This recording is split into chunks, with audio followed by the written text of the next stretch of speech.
most people, well, let me do this. Most people think that we need a viable third party in the United States. 60%, 67%, depending on the survey. Don't hang up on me here because I'm going to try and make a case to you that the Libertarian Party is the right party to do that. So bear with me. Why the Libertarian Party? Because we are the political party that most represents the United States of America. What do I mean by that? I am a relatively conservative libertarian. I served in the U.S. military. I spent 9 years in the Navy.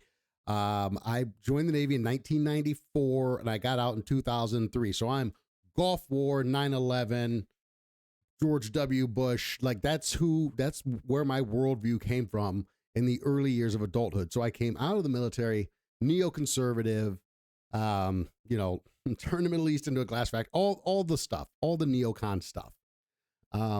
That's who I was.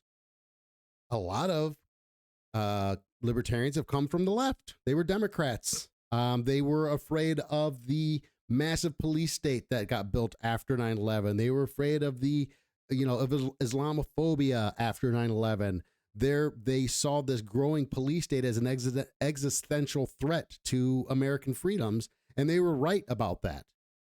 But they came from that side of the political aisle, people who were protesting the second Iraq war. So there's a lot of very progressive people in the Libertarian Party, conservatives, progressives, former Democrats, former Republicans. Most of us in this party came from one of those places. What we came to realize when we looked at our political party is what a lot of Americans agree with us on. And that is that the political parties are not actually working for us. They don't represent us. I think Jennifer Lawrence, when she worked with the Represent US organization, said that politicians spend 70% of their time trying to get reelected. Their biggest goal, the most important thing they do is keep their own jobs. The majority of the economic problems you feel in your day-to-day life are caused by the federal government's intervention into the marketplace going back over 100 years. And none of them are talking about dismantling any of this. They've made life in America unaffordable, and then they want to subsidize you so you can kind of afford it. We've regulated the starter economy and starter homes and cheap new cars and all that. We regulated that out of the economy. We did that on purpose. We tilted the field towards big health insurance companies. We did that. We made the administrative burden on private healthcare providers so huge that the administrative staff in that sector has grown by over 3,000%. While doctors and physicians have maintained or been relatively flat, we've made the economy unaffordable. Government has made the economy unaffordable. And a politician can't stand up and say they made a mistake. We can't unwind things. And once somebody becomes dependent on something that the government is doing, the government can't take that thing away. You're seeing it right now with what was supposed to be a temporary expansion of Medicaid post-COVID. We're fighting over whether or not we should just make that permanent now, because now a bunch of people depend upon it, and it further damaged the health insurance marketplace, and it's going to be damaging to take this away, and the market's going to have to adjust to that.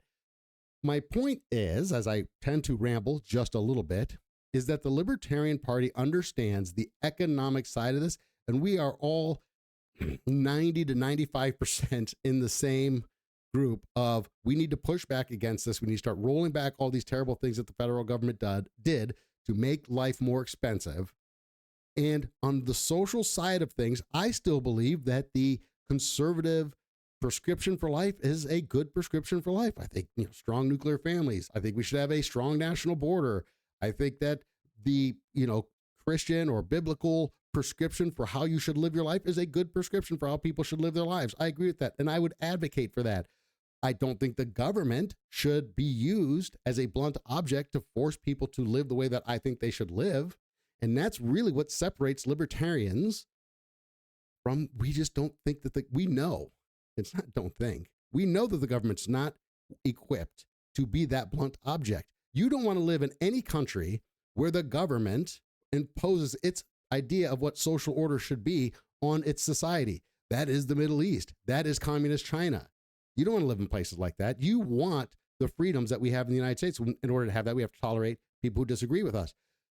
But we need to be economically free. We need to get the federal government out of the economy so that young people can look at the United States of America and see what our parents and grandparents and great grandparents saw, which is a land of opportunity. The moment we do that, we turn the corner on the way in which we have lost our youth and start winning them back. The moment a 30-something says, hey, I am going to be able to buy a house. Hey, groceries are affordable. I can go out and buy a cost-effective, reliable piece of transportation for myself.